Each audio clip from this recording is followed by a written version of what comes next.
Coming up on Good Journeys. Someone's interested in science, if they love cooking, if they love reading, if they love a beautiful book, if it's art, they love Buy It for Children, Buy It for Chefs. I mean, there is no one who wouldn't love this book. It's so beautiful.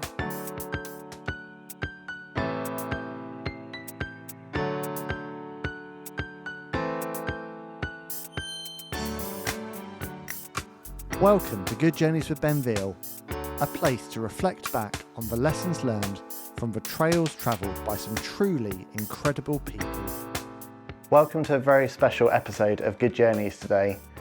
I'm Ben Veal, and a couple of months ago I was blessed to have the chance to sit down with my dear friend Dr. Stuart Farrimond and talk about his incredible life. About a week after I filmed that interview, Stu passed away. Today I'm here with Stu's wife Grace and with Stu's friend Healey to talk about our dear friend and to celebrate the release of his new book, The Science of Flavour. Cherry and Grace, welcome. Thank you. Lovely to be here. Very much. So I'm really, I don't know, it's probably going to be a tough one for us to get through today, but I'm really glad we were able to do this. Obviously, the original plan had been that Stu and I were going to be doing this, and we were going to be talking about his book and everything that went into The Science of Flavour and reflecting back on his life, and kind of did the best we could in the hospice to kind of share memories. Obviously, Stu's brain tumour crept up on us a lot quicker than we thought it would, and we're all still reeling. It's a couple of months now since then, but today hopefully we're going to have some fun and share some memories and some laughs to remember a very special chapter. But first things first, Stu's new book, The Science of Flavour, is out now, and Cherry hasn't seen this before. Oh, And there we go. oh, it's really beautiful. Sorry, I was kicked off really early. Oh, it's really gorgeous. Sorry, it's too soon. And that's how I felt when I got my copy. I think the copy arrived with you, Grace, didn't it? About 4 or 5 days afterwards. 3 or 4 days after he died, it arrived. There's just no books like this, are there? There's just no. I mean, Yeah. his books are the pride of my shelf, and when people come in and they look through them and they always go, what's that? And I'm like, open it and see.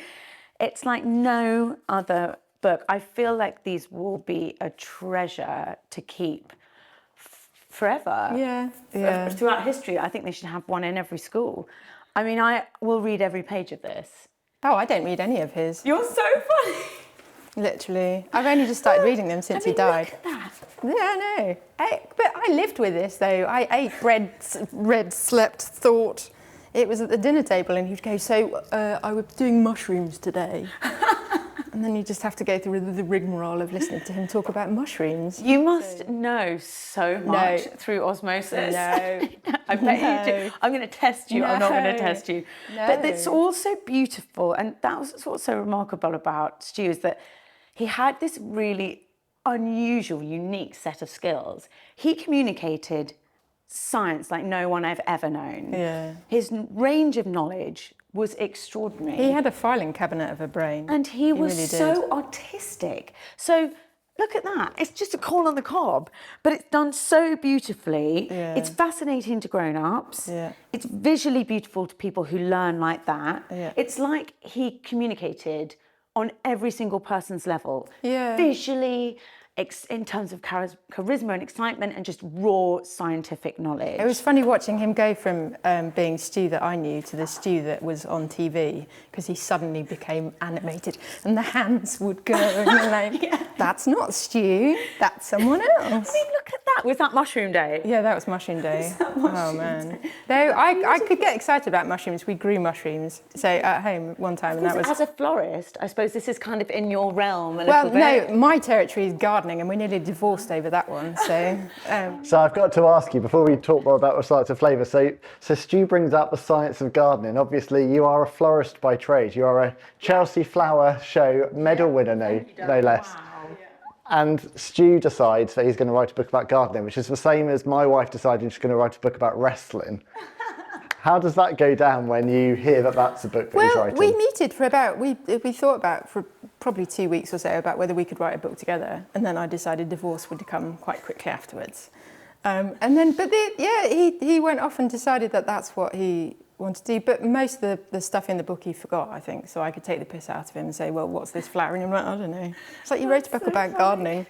So yeah, I don't know. He was, the thing that I liked about him was the level of detail that he went into. So the pictures, like that corner of the cob, it was so important to him that everything was right and everything was understandable. He was very keen for that to happen, which was amazing, really. They're a work of art. Yeah. They're a real work of art. I had a lovely... such beautiful things to have. Yeah, and the team behind him, I had a lovely card. I mean, I never met any of the people from DK that he worked with, but I had a card from the lady who did all the graphics, and she said, I'm going to cry on the day it was published, or it will be published. And she said, I'll open a bottle of champagne and celebrate Stu. Oh. I was like, oh, thanks. So, I think everyone... How could anyone have not loved him? Yeah. Working with him was the dream. It was the dream. He was a good chap. He was exceptionally knowledgeable, professional, charismatic, kind. When he walked in the room, it just lit up. He was a joy to film with from beginning to end. What was it like filming with him? Wonderful, honestly, and it's not like that. Some people are really hard to film with because that's not their area of expertise. Is another area which I hugely respect, and I am very privileged to be able to get time with experts. But Stu was on another level because it was like filming with a presenter, and he knew that you were going to do it twice, and he was ready for that, and he had it all ready. And I'd say, right, we need to do the last 4 questions again, and usually people would be like, can you prompt me? Of course, that's what I do. And he wouldn't need prompting at all. He'd be like, rah, rah, rah. I was like, it was a dream, and we had lots. It was really good fun because he was so fun. He's such a fun person to work with, and I did notice the difference towards the last couple of times we filmed with him. Yeah, I noticed that he was struggling more than normal. Yeah. And I could see how frustrated he was. Yeah. Because he was on it. He was 10 steps ahead of everyone else when we were filming. Yeah. And you could see that he couldn't quite just remember that everything word for word, and you'd have to look at the script. I mean, most people have to look at the script the whole time, but for him that was disappointing. Yeah. And that's a big part of why I wanted to do today, was because I didn't get to capture on film his brilliance, and luckily there's so much of Stu that exists on TV appearances and all of the wonderful YouTube videos he did predating his TV days. So there's so much on there in the world about Stu's brilliance, but I wanted to capture the Stu that I knew and loved, which just was a fantastically curious man. I think is probably the only way I could describe Stu from the first moment I met him. Like, he always wanted to know why to everything. And, as a friend, challenged me relentlessly, which is a really good thing, because he would challenge me on my behaviours, he would challenge me on why I did certain things, he would always wanted to know the answers to things, didn't he? Certainly his relationship with my wife, Emma, they were like 2 medical sponges with one another. Poo the whole time. They did, yeah. Fascinated by poo, those 2. Oh man, yeah. They just love talking about bowel movements. It's ridiculous. But also, were you glad to be let off that one? Yeah, very much. They would start talking medical things, and me and Grace would just go off for half an hour, so I just leave them to it now. We'll have the wine. You can talk about that. Leave them be. Yeah, absolutely. So when did you first film with Stu? Can you remember? Yeah. Yes, I remember. One of the first things we did together, so we did quite a big batch together at the very beginning. So one of the first ones we did was one of the most famous videos, VTs, that we have on Inside the Factory, which is all about tea. The 2 we did in quite close succession, might have even been on the same day, was the perfect grilled cheese, and we did tea. And he just blew everyone away. We were like, this is our guy. This is our food science guy. You can't get better than him. And obviously, you see people as you go, and just no one matched up to him for the whole time that we knew him. And he talked to us about how you're supposed to dunk a tea bag for 6 minutes. But that's still the first thing people talk to me about when I meet them. And how can someone make brewing tea interesting? How can it be done? It can't be done. Stu made it go viral. It was all everyone was talking about in the country the next day. everyone in the country. I mean, the hits that we got, and that obviously launched the show into what it is today. You know, the work that he did helped make the show really successful, because people were like, oh my God, did you hear that? Did you watch that show that said you have to brew it for 6 minutes? Now, it shouldn't be interesting, but it was fascinating. And then the grilled cheese, how you're supposed to use grated, because he'd explain in this amazing way what the distribution of the cheese. And I mean, I can't do it now because I'm not him, but he just made grilled cheese Did you have the to most interesting thing you've ever heard in your life. Did you have to learn about the food science before? No, you just God, regurgitated absolutely it not. off you? No, Oh, no. really? My only job was to make sure that Stu had the right environment to work in, and to make sure that, but honestly, I hardly had to do anything when I was filming with him, because he came fully prepared, full of knowledge, and he sang it like a dream. All you have to do is go, tell us stuff. It was lovely working with him. It was a very easy day for me, because he would make it magic. I didn't need to do anything to make it magic. He did everything. There's one guy that if I ever see him, he will still tell me that he brews tea and exactly how to do it. I'm like, I don't need to know this information. I don't drink tea. I'm not remotely interested in making the perfect cup of tea. I drink coffee. But Grace, as a result, millions. I don't and care. Millions of Literally people. Don't care. Literally He don't care. changed. He changed. This one man changed the way the whole country brewed their tea. I think it was Nadia. Was it Nadia he did rice with? That's what changed. He taught her how to cook rice appropriately. So that's the one that sticks in my head. I don't care about tea. You're so funny. No. Tea can bug off. But it's so funny because, so obviously I met Stu in 2009, 2010 when we met you guys, and this was before any of this had happened. So I think he'd maybe just started blogging. I can't remember. I remember when the blog first started and he was coming out with these various. He just was curious, wasn't he? He was just a bit bored and idle, and so he started doing this blog, and he did that biscuit dunking blog. Oh no, he did the Itchy Nose one. Right, we did biscuit dunking. Because he did that one with Nigel Slater. Was it the? I feel like he's cheated on me. I can't believe he did biscuit dunking with someone else. That was another really huge one. That was another really, really successful one that got everyone talking. He got on some chat show or something with, who was it? The guy, oh man, someone. The thing is, Stu was never bothered by celebrity, and he never knew who he was working with, which was just genius, because I love the fact. I mean, it's mad. So the week after he died, his editors emailed to say, oh, just to let you know, he sold 1 million books and they got translated into 19 different languages. I'm like, what, the actual? And you wouldn't know, because he didn't care about that at all. He was more interested in teaching you how to brew the perfect cup of tea. Right. So passionate about that. And that was what his homework was. Yeah. And he just wanted to communicate it really, really beautifully, and he did. Yeah, and I can't believe that he did that through chemo, a year of chemo and radiotherapy. I find that staggering. How utterly did he staggering. write this? Can I ask a question? Go. But please stop if you don't want to talk about it. No. Because it all felt very fast. Obviously, when we first met, one of the first things he told me, and we were having a lunch break, is he said, I've got a brain tumour, and he told me that it wasn't dangerous at the time, and you know, they were watching it, but it hadn't grown, and he was just so constantly so enigmatic and energetic, and it felt like the decline was so fast. What happened? I think I'm not really sure, to be honest. I think did he feel something wasn't right? No, you have no idea. You literally have no idea. I mean, it was probably May last year, and I think the scan, there was a tiny dot. And I remember the telephone call, and she said, don't worry about it, we'll check it in 6 weeks' time. But you know that a tiny dot, and you don't want a tiny dot, you don't like the idea of a tiny dot. So, and Stu said at that point, I'm going to prepare like that is the tumour growing, because I know medically that's probably the outcome. And that was the slide into, there was good moments of like small periods where things were back on a level, but pretty much it was a year, I would say, that we were in and out of hospital, in and out of treatment. And I think that's the bitch of tumours, is they can lie. I mean, it was an incidental finding when he first got diagnosed, so we didn't even know it was there. And thank goodness they found it, because I think tumours then only get found once people start having seizures and bad headaches. So when it gets to a grade 3, grade 4, then it's the shelf life of these things is a year at that point. So yeah, I mean, I think for both of us, we chose not to be defined. We didn't want to be defined, and we both do what we love. I mean, this was his absolute passion. Yeah. He adored writing. I mean, thank goodness we had a dog, because otherwise he would have just sat in front of his laptop and gone, here's another book. The dog needs a poo, take it out.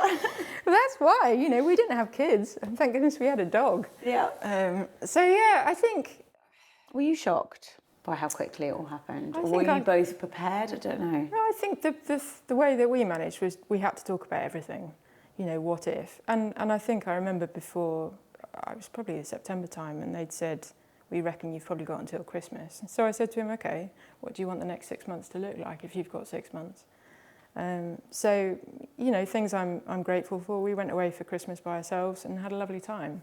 We went to, where did we go on the train? We went to Copenhagen a couple of months before he died. And, I have absolutely no regrets. Yeah. I had 18 years with him, and the man's a genius. Yeah. And he achieved so much in his life. I mean, so yeah.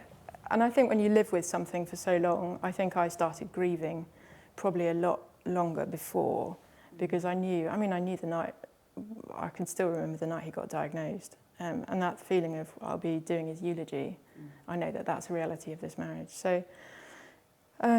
Yeah, I think you just get on with life, really. How did he deal with the news that was growing? I don't think in the last month. I don't think he ever got his head around the fact he was dying, really, because it happened so quickly. I mean, the Monday we got the results. By the Friday, he was in Dorothy House, and I think that's Dorothy House is the hospice. Yeah, and they were incredible. But I think that would be my only mild regret. But to be honest, he knew by that point he wasn't Stu. He was starting to go, he was elsewhere. So... struggling to speak and think? Yeah, I mean, he was sort of... one beautiful moment where... as he had his mobile phone, he phoned me up. I was at home, he was in the hospice, and he was talking utter rubbish. And I thought, oh crap, I'm going to have to get his phone off him, because he could have phoned you and just talked utter twaddle on the phone. Wonderful. But he could have phoned his editors and talked utter shonk. So I was like, fine, I have to take the phone off him. Got to the hospice, and he was sat in his chair with the phone. I was like, what are you doing? He said, I'm just downloading a cryptocurrency platform. I was like, of course you are. Of course you are. So that looks really interesting to do. I had to keep my voice really light and airy and interested. I was like, can I just have a look at your phone? Can you just show me? But at the same time, just a few days before, he was teaching me how to play chess. And actually... And that was what was amazing, because it was... I'm a big numbers person, it's probably my OCD thing, but there was exactly a month between him being admitted to Dorothy House and him passing away. And it was strange, because I remember Emma and I, when we went in to visit him the first time, we were really steeling ourselves, like, what's it going to be like visiting our friend in a hospice? And he walked in, he was just Stu, just lying on the bed, but Stu. But it's just weird because it's Stu lying on the bed, because Stu never lay down anywhere. Right. But he was exactly the same. And I felt like for the first 2 weeks that he was in hospice, really I was just going to visit Stu, bringing him coffees and having a chat. And he was weaker, but I didn't really see any great difference. Yeah. I mean, it just happened so quickly. Well, 2 weeks before he died, he was on Radio 5 Live. He did an interview. Yeah, he did an interview at almost midnight, yeah. What was it? Ultra-processed foods. That's it. And the morning after, he regurgitated the piece of research that had been put on the news website. I was just like, I had to go and check with the nurses, and because I was concerned, I didn't want to listen to it in case he sounded like an utter idiot. She was like, no, it's fine, it was great. Absolutely. He just sounded tired. That was the only thing. He was yawning a couple of times, but that was it. I mean, when we did when I self-filmed what became that kind of Good Journeys episode with him, and that ended up being me and a little camera, and the man behind the camera right now, Adam Lorette, so I'm going to give a shout out to, who wonderfully edited that just in time so that I could watch that with Stu. It was fascinating because that was about a week before he passed away, and a lot of his kind of mental faculties weren't there yet. You get him talking about this stuff, start asking about a book, and it's like, oh, flavour compounds and mashed potatoes. And oh my goodness. It was like a different part of his potatoes. brain. What was it? Potatoes? Pom puree potatoes. Yeah, exactly. You've got a grade 4 brain tumour. How are you talking about pom puree? All of this stuff completely in his brain and so entrenched that he could talk about this for hours.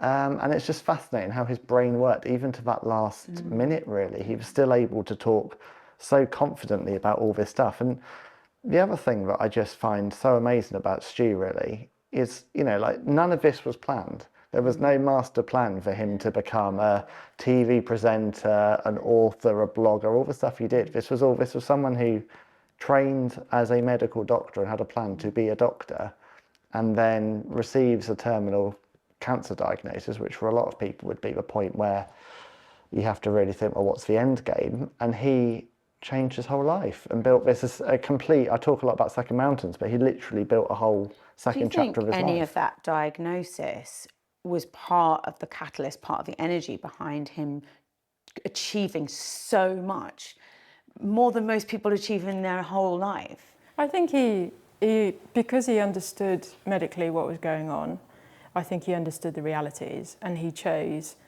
to live with the reality and yet live life. Because I think I've had a couple of messages from people, younger people actually, who've got brain tumours, who he helped and supported.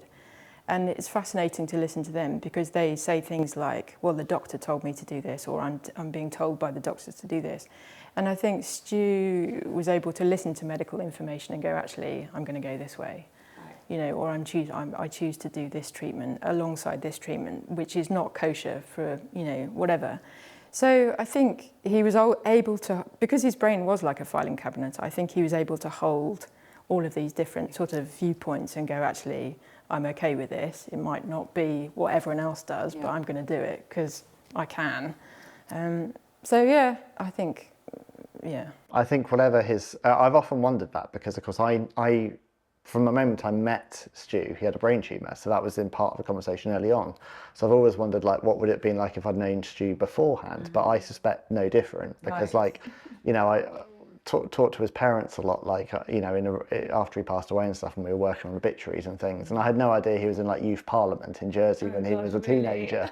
I just he'd have done brilliant stuff, so whatever. Kind of the energy. He wouldn't have done this, and he wouldn't have been on your radar, and probably these books wouldn't have happened, but he would have been an absolutely brilliant doctor. Yeah. And he'd probably have gone into writing in every medical journal under the sun. Yeah, but in hindsight, it was a way for him to get out of, I think the diagnosis was a way for him to get out of the medical world, because he didn't particularly enjoy, he was too fastidious for the medical world. He was always staying late. Always wanted to get the job done, make sure the patients were cared for, and I think that didn't suit. So it was a blessing in disguise, I think. That it's also really lovely because his energy and his amazing brain is kind of, it's like you can hold it.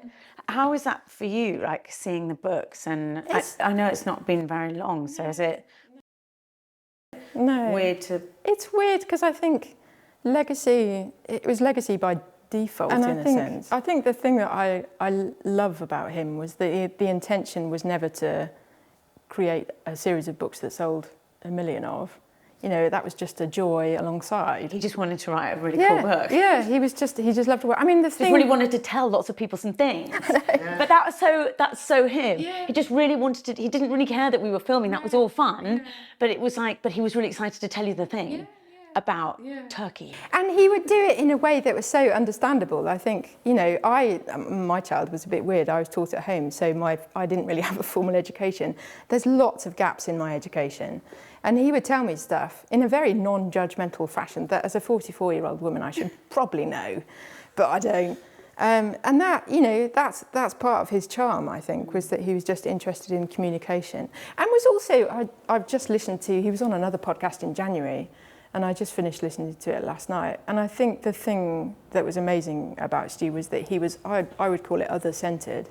So he didn't really care about himself. He was more interested in you as a person and who you were. And he was curious about, you know, other people, which is so, I think sometimes is so rare. Very. Because I think he would sit with you and he was with you. And he was very emotionally intelligent, and you could see that he felt the energy of the room and the atmosphere of the room. And actually, a couple of last times that I filmed with him, I could tell that he was more worried about, because he did seem not very well when I filmed with him, and there was one moment where he wasn't very well, like he was sick, and obviously we just cared about him, and was he all right? And his fingers didn't look very well, and he was so. He was never worried for himself. So what was so funny was that at the last one, I definitely noticed he was very unwell, and he was just worried about whether we had what we needed. And like when he wasn't very, when you know he was sick, and he was just worried about holding us up. We were like, no, you're important. Are you okay? He's like, oh, we need just to get on with it. And it's like, you can just sit. Let's just take a break. He was like, I don't need to take a break. We're like, we do. And you're allowed to take a break. Yeah. So when he was visibly not okay, his only concern was, I don't want to hold you up. I don't want to make you late. We're like, we're okay. We've got time. It's fine. But yeah, his care and thoughtfulness for other people was clear to see. Yeah. And very feeling everyone's emotional state. I think you nailed it. When we were talking, we were trying to find the right words to say about him, weren't we, in the run up to a service? And you said how he had a real ability to find the person who was kind of on the outside of the conversation and bring them in. Like Stu had so many kind of individual relationships with people, like very, very distinct thing. Like me and him, we watched bad movies together. That was our thing. He had What's a bad movie? Really bad slasher movies. Awful slasher. Like ultra-violent slasher movies, or like real trash. So that would be, or like end of the world stuff. So that would be mine and Stu's thing. You know, another friend was like heavy rock stuff, wasn't it? Like death metal rock stuff. You know, it had all these different kind of relationships with people, which were kind of unique. And you realised, especially I realised that in the weeks after losing him, like everyone felt this really cute loss because everyone had their own special Stu relationship. And he was just really good at finding people where they were at. Like, I remember when he was doing something, I've got this beautiful photo at home, which I love, of him with a WWE wrestler, Becky Lynch, who he happened to be on the BBC Breakfast sofa with two WWE wrestlers. He has no clue who they are. But he knows that they are WWE wrestlers, and so he knows what that means to me. So of course, he gets a selfie with this person. He gets signed photos for me. That selfie ends up going like viral on the WWE website. Stu doesn't know who that is. He just takes a selfie because he knows I'll like it. Really like exactly. That. My friend likes wrestling, but that was Stu. You know, he was just always like he doesn't care at all about who he's with. He never cared about being surrounded by celebrities and meeting people. No. Whenever we met, you know, because I was doing a lot of dating in the time that I knew him, which was a roller coaster. Yeah. And he would always remember, you know, how did it go with that guy? I'm like, oh God, that's all gone to pot. And, you know, that he'd always be interested, you know, how's your, you know, that heartbreak was, I was like, oh God, it's feeling a bit better. He'd always want, you know, he'd always want the goss. Yeah. And kind of want to know, like, how you doing and what's going on. And we'd sit here, literally, we would sit here in the breaks and have the biggest goss ever. I'd tell him all about the new guy who, oh God, awful stories. But he just loved being with people. Yeah. And he wanted to know, you know, he wanted to really know how you were. And the telly stuff was almost... Secondary. It was secondary. He couldn't wait to tell us everything he's got to tell us. And then find out how my dating was going. It was really good fun. Yeah. It was like it was hanging out with a friend. It was, you know, he became a friend. He was just a lovely person. A really particularly lovely person. Though he was annoying on many levels. Let's talk about how annoying he was. I feel we need to bring it down. Okay, I didn't get to witness that. Yeah, I got lots of Stu stories. Tell me some. Didn't he leave, like his classic, take 20 minutes to leave the house? So we'd going on holiday, try and pack everything into the van, and we'd get to the end of the road and he'd be like, oh, I've forgotten my phone. You have to go back. Or I'd get phone calls. I'm on the train. I left my laptop at Paddington. My phone charger's in some hotel somewhere. But the thing was, he would do that, and then he would be such a pedant to get them back. Most people would go, well, I just buy a new phone charger. It's a phone charger. But no. So yeah, 20 minutes. And the amount of time he used to spend in the toilet was astronomical. I am thankful I don't have to live with that anymore. You're so funny. And like, you know, like his sister Laura said to me, like, she was remembering a story how, and this is very typical Stu, isn't it? How like he just came home with like 25 cucumbers because they had them for 5p each, so we just bought all the cucumbers. Why do we need 25 cucumbers? But they were only 5p, Grace. Wait, what are we going to do with And I don't know if you encountered him with his constant either, you know, I'm going to at some point get a tattoo of a little apple core because Stu, didn't matter if you were feeding him, he'd be coming around for a 3-course meal. 5 minutes before, he'd munch his way through a carrot or an apple. He just had it always, every He ate was. so many What was it about? What was it about that? He loved an apple, didn't he? Yeah. Why? Don't know. Did he used to eat so many carrots he turned orange. We didn't realise. Because I didn't know the science behind it. And I think it was Emma that went, how many carrots are you eating? And you went, oh, I don't know, I have to say, I did that at college. I didn't Did know you? that was a real thing. Yeah, I thought everyone was carroting. making it up. But my mum had to call the housemistress and say, you need to keep an eye on Cherry. Because it's just they're really crunchy and you can just eat it. But there was a lot of sitting around at boarding school watching Eddie Izzard videos. So I used to just munch way through carrots. It was either that or Kit Kats, and there's only so many Kit Kats. So it is a real thing. You can go orange from eating too many He just had carrots. a nice tan. Yeah, you're so funny. Yeah.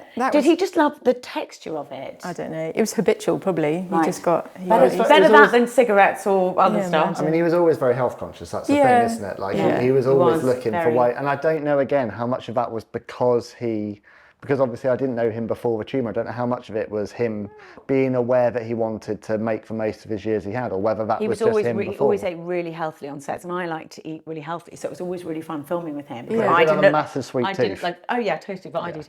But I never looked like a diva because when we were filming here, we'd always be able to order something really healthy. Yeah. And it was really fun because I knew we could get something, really nice salad. Yeah. And I didn't look like that. He'd be my healthy eating buddy. Yeah. And he'd always have like a really nice big green juice and he ate really healthily, didn't he? He was good like that. I still find it, I think we're all doing miraculously, but none of us have cried yet, but I still find it really weird talking about my friend in the past tense. I find Do you that think really you're still odd. in shock? Yes, I don't think either of us have. I don't know about you, but it's been, 7 or 8 weeks, and months. I'm really Are you glad in we're shock, doing Sarah? this now, but... I think it still doesn't... I mean, seeing him on that podcast last night, he could walk in the door and it'd just be like normal, he's back. But I think it's beginning to slowly sink in. But I think it's so weird because you can have one day... I woke up this morning and thought, I don't want to do this. I'm not interested, I don't feel like doing this. But you kind of get up and you go. So I think, I don't know, gradually, life is sort of... But I think that was probably another survival thing, is that we both had to very quickly get to grips with the fact that life carries on. Because I remember when he was first diagnosed, and the consultant, he was a bulldog of a doctor, he said, basically, I think you've got 12 years. Go and live your life. Thanks. There's the door. And in that sort of first month, that sense of I just wanted to shut the door and just pretend like life had, because it felt like life had stopped, because you're wrapping your head around something that's so, I don't know, life-changing. But once you get to grips with that, then I think each time we went to the hospital, it was a shorter space of time that you went, okay, this is the new status quo. Because he was doing scans, last year he was scanning every 6 weeks. So 6-7 weeks, the world changed again. So you were having to adjust. So When you met him, did he already know he had a brain tumour? no, we met in, I think, the autumn. No, December. We met online when it was weird. We were Yes, the there was a ultimate period- early adopters. Right, there was because yes, I liked going online, but it was more of a curious kind of. You were weird. It was weird. It was weird at that stage. It was a Christian dating website, wasn't it? Yeah. So you knew you had that faith element already as part of that. But there was only 4 people on there. Yeah, exactly. And they all were weird. Yeah, absolutely. I was on there. Just to say, by the way. It picked up. I met my current boyfriend on there, and it's lovely. No. Everyone's on it. It's normal now. It's the only place to meet people. Yeah. I don't go out after 7 p.m. I'm just going to be honest.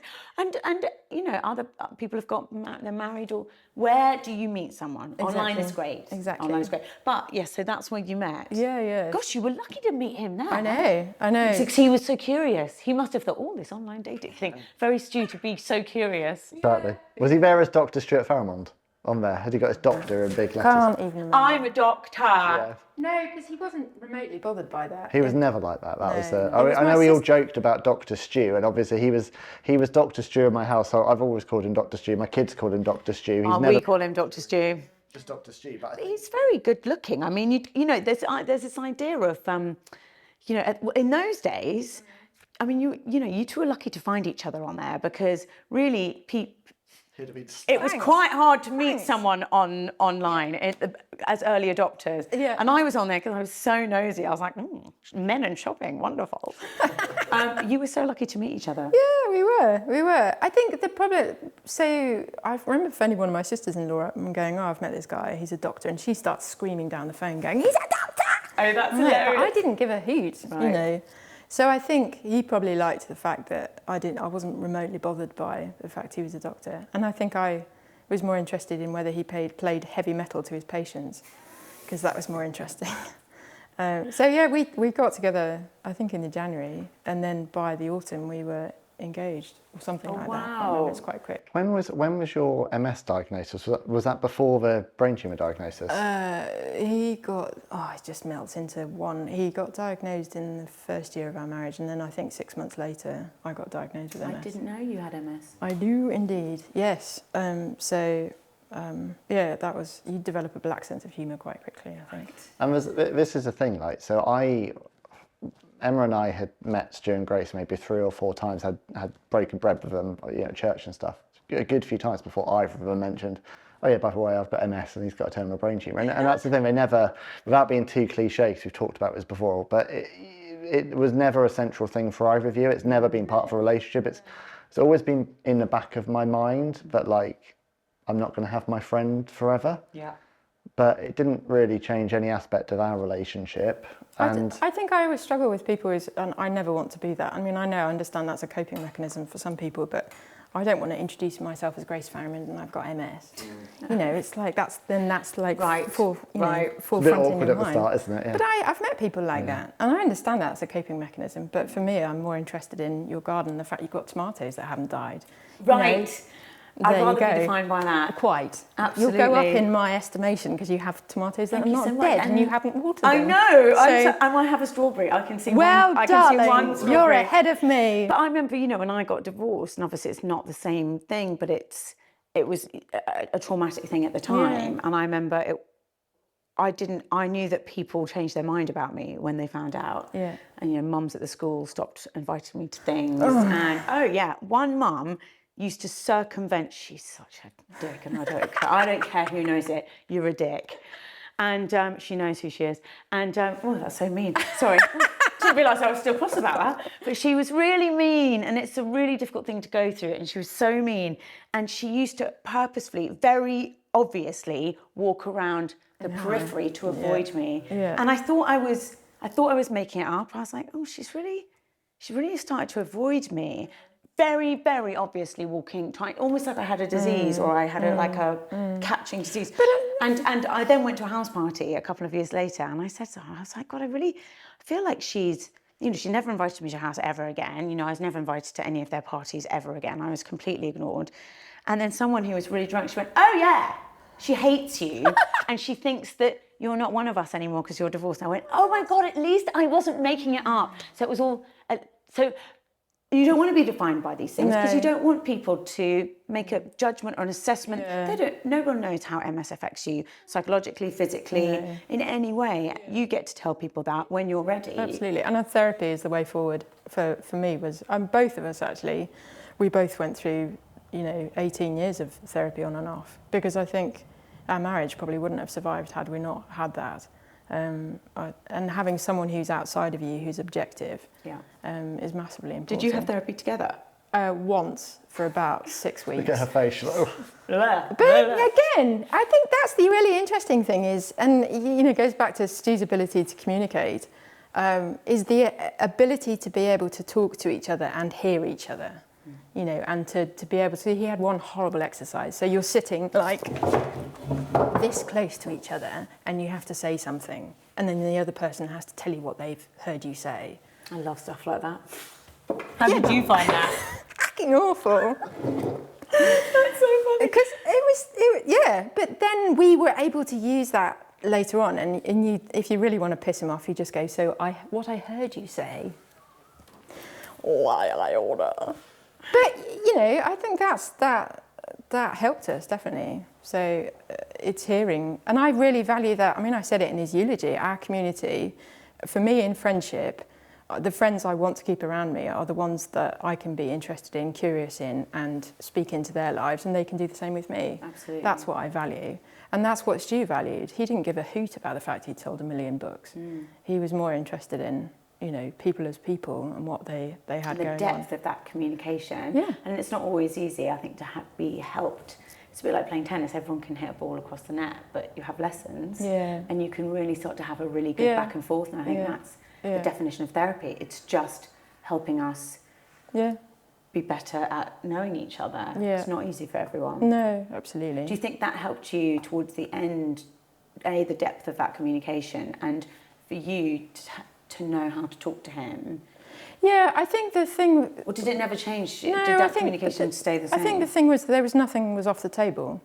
So he really wasn't bothered about me asking questions about what it would be like when he died. I could ask that. Whereas I think most people, if you ask them, what's it going to be like when you die? They'd be like, let's go and have a coffee. Did he ever talk about how he felt about dying? Yeah, he did. I think probably for us both having a faith is a massive, you know, I know he's in heaven. And that, you know, that does make it easier in some senses. I think he always found it difficult in some senses because I think there was the science brain and there was the faith brain, and to try and navigate between the two was hard. But I think, again, it was literally like there was no question that was off the table. And I really valued that because I grew up with a family that my mum hated doctors, so we never went to the doctors. Right. You know, so my sort of medical understanding of the world was zip. So that I think helped our survival. Yeah. How are you now? Like, how are you feeling? What's life like now? I think it's gradually... I feel okay. I think the one thing that, again, our survival was it was one day at a time. So I'm in today. You know, I'm enjoying this. Doing today? I'm doing today. Just doing now? I'm not joking. It's literally, it's 24 hours and that's fine. You know, I'm looking forward to going and having a glass of wine when I get home and seeing. But I think that's a way I can do it. So I feel, I mean, I know that I'm quite a private person, but I know also that there is a community holding me, so that if I need to, you know, if I need people, they're there in a flash, which is incredible. And our friends have been, oh my gosh, just the amount of friends who drove us to hospital for appointments, who dropped food on the doorstep when we got back, who took me to the pub for tequila shots after. No, I'm not joking. No way, really. Those are your good friends. Those are the people you keep. You know, those are the ones that have kept us going. So, yeah. Do you still, this is maybe a weird question, so I'm really sorry. No. Do you still feel like you're talking to him? Do you like, what's... No, I don't. What's your kind of... Because obviously you two were best friends. Yeah. And you were together for such a long time. Yeah. It must be so strange to being able to talk to him about everything and tell him about your day. And what is it like now? Like, I think that the thing that keeps me going sometimes is that YouTube video that Ben did, and the way that Stu talked about me keeps me going, because he called me strong-willed. You know, and that... He actually said, and I quote, I wouldn't want to work under her. Yes! But I love that because he knew me. Yeah. You know, he knew me. And he said, was it something like, she can see the wood for the trees? But I would say that's his influence on me. Yeah, that's 160% his influence on me, and for that. And I think that's the thing is, I'm very different from the 26-year-old woman that married Stu. I'm a 44-year-old woman who has her own business and has a life and has a house and has, you know, so I'm a very different person. But I think Stu's influence has meant that happened.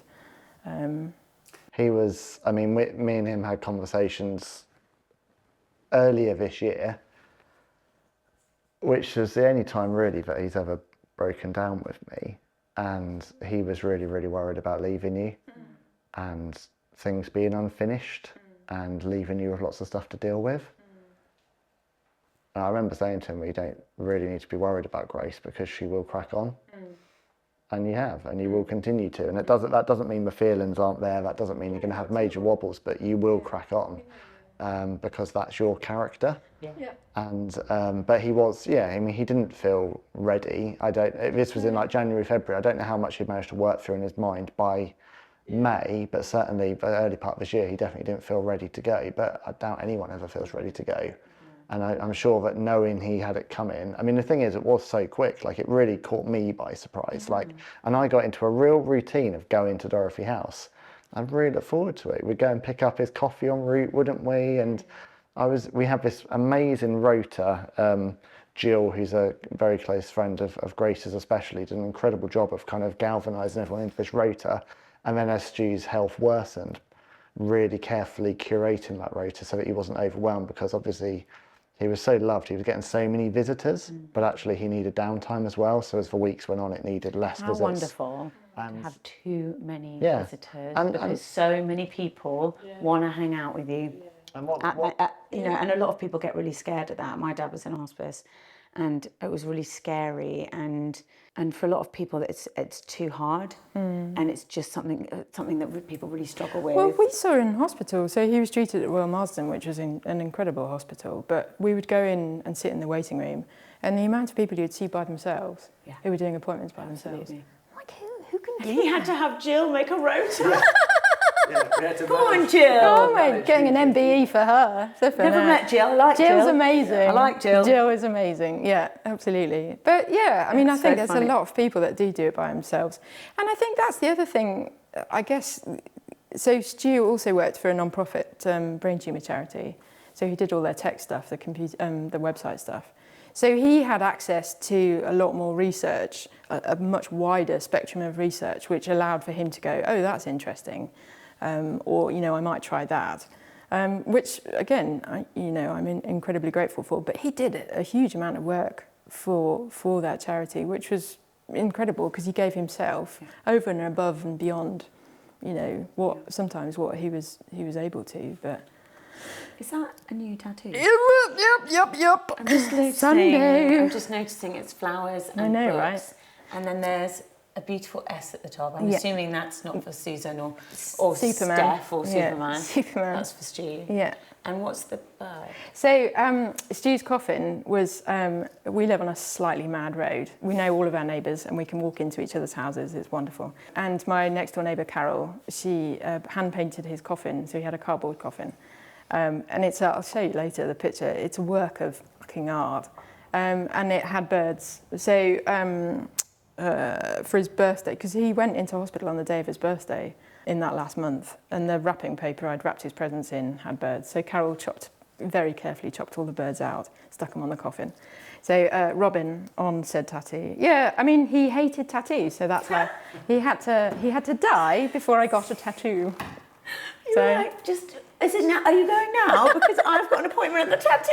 I think 2 weeks after he died. I've got an appointment on Tuesday, so if we can just... Yeah. He would be so livid. But I have some lovely memory. Like, I remember being in the hospice and he started to talk to me, because he never really talked to me about my tattoos. And then suddenly he was like, why'd you get that one? He was like, he talked about this one on my hand. And he said, that really looks like a tortoise's shell. Oh, and I was like, I hadn't thought about that, but actually I really like that. Yes. So now I can see that in a different light. How far do they go up? He was like, when did you get a Spider-Man tattoo? I was like, about 3 years ago, Stu. They go all the way up to full sleeves. Yeah. No way. But he'd never talked to me about it. And suddenly in the hospice, he was like, why did you get that one? Why did you get that one? Yeah, so maybe at the end he was becoming a tattoo fan. No, he was going batty at that point, Ben. That's why.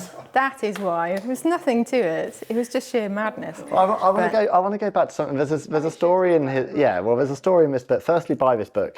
Buy it as a gift. Buy 10 copies. Buy it as a gift if someone's interested in science, if they love cooking, if they love reading, if they love a beautiful book, if it's art they love. Buy it for children, buy it for chefs. I mean, there is no one who wouldn't love this book. It's so beautiful. But he writes in the introduction, he's talking about the importance of food for connecting people. And he writes in the introduction, in fact, my wife tells me she fell in love with me the evening I cooked her a dish of pan-fried salmon wrapped in Italian cheese, bay leaf and prosciutto, served on a bed of fresh pasta. Tell me about this. Hello. Well, probably food. You hit the jackpot, haven't you? That is what you make the doctor someone. that cooks. That's what you make someone when you want to seal the deal. That is not I'm not going to call you tomorrow dish. Yeah. He was, yeah. I think that meal was, I still remember it. And yeah, I think food is definitely, for us, fine dining, going to Michelin star restaurants was our go-to for like just niceness. And so every couple of months we'd find one and just go, because food, Fab. I think food is, for both of us, we loved food. And I think have friends around, cook a nice meal, and you know, I'm done. It's the breaking bread together. Yeah, it is. It is. It's primal, it's necessary, it's joyful. Yeah. It's time together, away from work, away from screens. It's one of the few moments in the day where you're doing something that's just pleasurable, healthy and lovely, and then to do it together and get to chat. I can see but we why have that's... a really small kitchen, so we can never cook together because I'd just kill him. So there's that. We had to take it in turns. We had to go to Michelin-starred restaurants. Come on! Just couldn't cook together. What's not to like? But he did know about food. So he understood the beauty of that food. Yeah. It wasn't, he didn't just go and gobble up something. Did speak all the time you spent with Stu on set, did it change your relationship with food at all? 100%, without question. Well, how could you not be so inspired by his level of insight? I mean, I've never thought about how long I brew my tea for, or the distribution of cheese on a piece of bread, or how long you brine a turkey. I mean, I'll tell you how much it impacted me that we did a show about the perfect Christmas meal, which has got to be one of our all-time favourite things we've ever made, ever. Okay. Just in terms of the enjoyment on set. So he spent, goodness knows how long, you'll probably know, working out how he'd found the most beautiful turkey from this incredible farm in Norfolk. Like it's what's it called? Like a I can't remember. Burford Black or something. It's like creme de la creme of turkeys. He'd spent ages, goodness knows how many turkeys he must, learning how to brine it perfectly, the perfect temperature in the oven. I mean, he must have cooked so many turkeys for our benefit. We were in a big country house. We were all there with our Christmas jumpers, and we had like a proper Christmas. But wasn't it in the middle of the year? It was in the middle of the year. It was boiling hot. Bonkers. We laughed all day. He cooked the perfect potatoes. So as a result, I said to my mum, "My God, we've got to get this turkey." So it was like sourcing something at the black market. Stu had a contact at the farm, and he was like, "Oh God, I'll try and get you in there." So this turkey turns up in my mum's kitchen. It's enormous and incredible. You can see that it looks just wonderful. Blessed by God, I think. It looks blessed by God himself. Amen. It was amazing. Delivered by the Holy Spirit. It was amazing. So and the Virgin Mary was there doing the potatoes. Good. So my mum, who's not very big at all, she's a very petite lady, gets this person-sized turkey and puts it in a bucket of brine, on this huge tub of brine, and then on Christmas Day we realised that her oven isn't big enough and she needs to bring it here. So she has to go out she has to take this turkey out into the car, and all her neighbours looking at her like she was dragging a dead body out into the car. Anyway, it's so funny. We finally got the turkey, we cooked it. It was magnificent. It was absolutely amazing. But lots and lots of people that Christmas did the same thing. I mean, that farm, did well that year. But people were sourcing their turkeys, sensibly and responsibly. Yeah. They were brining it properly. And, Stu went on TV because that's what happened. But he was there in the day telling you. He wanted you to know. And the cameras were just there. So everyone on our team brew our tea differently. We eat our crisps differently. We dunk our... I still drink coffee differently because of what he said in the science of what I don't. Because he said you shouldn't drink coffee until late. I don't. Sod off. I'm going to have my coffee first thing, and I'm not going to talk to my husband before I've had that cup of coffee. But the Christmas thing, though, I mean, I remember I still triggered by this, having to think about July maybe, so this must have been the test run before he did it with you. Oh, funny. Me and a bunch of friends had to sit, and he put Christmas music on. He made us buy Christmas jumpers. It was baking hot. And he just was force feeding us Christmas meals over and over and over again. And we were like, "Stu, will this ever end?" He's like, "No, I've got to do another variation." But it was like mini dishes. Wow. But he had it because it was all about presentation as well, wasn't it? And it was about, because there's lots of that in the Science of Flavour about the visual layout of food and whether that actually impacts your flavours and how you experience food based on how it looks on a plate. So there was lots of that as well. He was looking at how it was laid out and what touches things and what's near each other. Just so clever. So interesting. He was so fastidious, wasn't he? He was so particular. But the result of that was something wonderful. Yeah, You know, yeah. we knew that he would turn up on set, Yeah. 100% prepared, and that doesn't Yeah. always happen. Some people do. You know, people live busy lives, and they'll arrive and they'll go, "So what are we filming today?" Quite the opposite with Stu. He told us what we were filming today. Yeah. He knew exactly what to do Yeah. and how to do it. It was an incredible thing A clever boy. to witness. Very, very clever boy. Well, I know we can't do justice to this book, and I wish more than anything that I had Stu here now and I could be talking about flavour compounds and how to make the perfect sandwich and salad science. I wish I'd recorded his voice for questions, because that's where I miss him. I think is that sort of sense of you just have a question that pops into your head and you go, oh. Like, how does smell affect flavour? Well, like, could it be more of a Stu question if it possibly yeah, can? Oh my because gosh, you could it's ask him a amazing. question, then you'd forget that you'd asked it 3 hours later and go, oh yeah, so you asked me this, and I'm like, when was that? Yeah. I don't remember.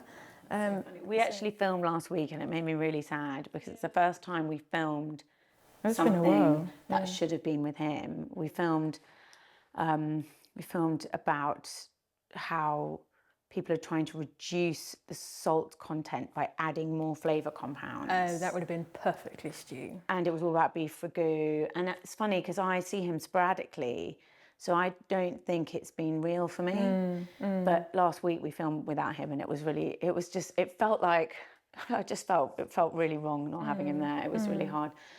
And I missed him. I missed him so much last week, hugely. It's just, yeah, it's very sad. We had Sunday lunch together, didn't we, a few weeks after he passed, and that was when your uncle was here, Oh, and yeah. your uncle kind of did, because Stu always carved the chicken, because I'm useless. So that was his role. He'd step into the kitchen and do all the carving, and like, Stu wasn't there and he wasn't sitting in his seat. And for 15 years, we just have our garlic chicken and our cheese and our breads, and that's just Sunday, and we have lots of picky foods. I mean, the hardest bit of this book, and I'll try and read this without crying before we close, but is what he says in the acknowledgements, because he says, "This is my 5th book. It's particularly meaningful, and I hope it isn't my last. Midway through its writing, the cancerous brain tumour that first set up home inside my skull nearly 2 decades ago once again decided to reawaken, nibbling into my grey matter and needing drugs and radiotherapy to keep it at bay. It's through the unrelenting love and support of my wife, family, friends and church that this book ever made it to the printers, and this book is dedicated to you." And What a gift he gave us in so many ways. Science of Flavour is out now, wherever books are sold. So are Stu's other 4 books. When we recorded last time, I talked about how these are a legacy. These really are a legacy to Stu. I mean, none of these books will ever date. That's the beautiful thing about the books he's written, is they'll be just as relevant in 50 or 100 years. So that's amazing. I think they're the most beautiful books you could have in your house, and I will absolutely put my flag in the ground on that. Even the ones in Russian and Chinese. You've got a few of those, haven't you? Yeah. You won't find a more beautiful book to have in your house. Yeah.